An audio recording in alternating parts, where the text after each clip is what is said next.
क्या आपको पता है कि एल्केट्राज जेल बंद होने के 60 साल बाद भी वहाँ के कैदी अपनी कोठरियों में कैद हैं? पार्क रेंजर्स हर रात एक ही डरावनी घटनाएं देखते हैं। एल कपोन की कोठरी से आज भी बैंजो की आवाज़ आती है। वो अकेले इनविजिबल लोगों के साथ कार्ड खेलता है और पैसे गिनने की आवाज़ सुनाई देती है, जो पैसे कभी मिले ही नहीं।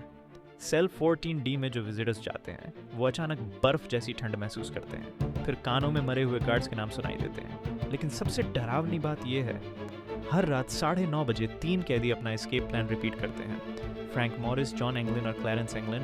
गार्ड्स देखते हैं कि ये तीनों भीगी हुई आकृतियां वेंटिलेशन से निकलकर पानी के किनारे तक जाती है, फिर गायब हो जाती है, बिल्कुल वैसे ही जैसे 1946 में हुआ था, जब इनकी लाशें कभी नहीं मिली।